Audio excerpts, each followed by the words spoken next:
Hi everyone. 250 ஹாஜிகளுடன் சென்ற விமானத்திலே தீ விபத்து ஏற்பட்ட நிலையில் அந்த தீ விபத்திலிருந்து அனைவரும் பாதுகாக்கப்பட்டிருந்தனர்.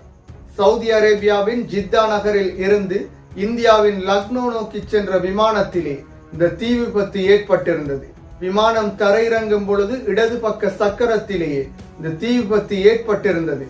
விமானி சரியான முறையில் செயற்பட்டதன் ஊடாக பாதிப்பின்றி அனைவரும் மீட்கப்பட்டிருந்தனர். இந்த விமானத்தில் தீ விபத்து ஏற்பட்ட வீடியோ காட்சிகளும் வெளியாகியிருந்தது.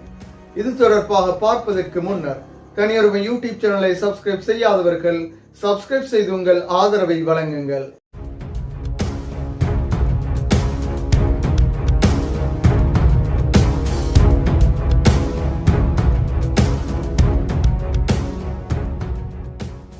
இந்தியாவின் அகமதாபாத்திலே விமான விபத்து ஏற்பட்டதன் ஊடாக விமானத்தில் சென்ற 241 பேர் உட்பட கட்டடத்திலே மோதிய நிலையில் இந்த விமான விபத்து ஏற்பட்டிருந்தது.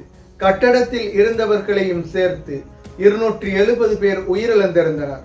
அதன் பின்னர் நேற்று ஹெலிகாப்டர் ஒன்றும் இந்தியாவிலே விபத்திற்குள்ளாகியிருந்தது. அதிலும் 7 பேர் உயிரிழந்திருந்தனர். அவ்வாறானதொரு சம்பவமாகவே இந்தியாவில் ஹாஜிகளை ஏற்றி வந்த விமானம் ஒன்றிலும் தீ விபத்து ஏற்பட்டிருந்தது. என்றாலும் அந்த விமானத்திலே ஏற்பட்ட தீ விபத்து விமானி சரியான முறையில் விமானத்தை தரையிறக்கியதன் ஊடாக எந்த விதமான பாதிப்புகளும் பயணிகளுக்கு ஏற்படாமல் அனைவரும் பாதுகாப்பான முறையில் மீட்கப்பட்டிருந்தனர். விமானம் தரையிறக்கும் பொழுது விமானத்தின் இடது பக்கத்திலே இருந்த சக்கரத்திலே இந்த தீ விபத்து ஏற்பட்டுள்ளது. என்றாலும் விமானி கவனமான முறையில் தரையிறக்கியதுடன் பாதுகாப்பு படை தீயணைப்பு படையின் உதவியுடன் விமானமும் பயணிகளும் காப்பாற்றப்பட்டிருந்தனர். இந்தியாவின் உத்தரப்பிரதேசத்தின் லக்னோ நகரிலே இந்த சம்பவம் இடம்பெற்றிருந்தது.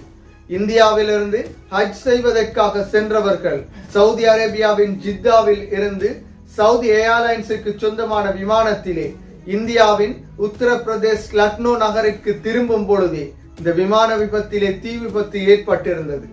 என்றாலும் அனைவரும் பாதுகாப்பான முறையில் மீட்கப்பட்டிருந்தனர். மீண்டும் ஒரு வீடியோ பதிவில் சந்திக்கும் வரை தனியொரு யூடியூப் சேனலை சப்ஸ்கிரைப் செய்யாதவர்கள் சப்ஸ்கிரைப் செய்து உங்கள் ஆதரவை வழங்குங்கள்.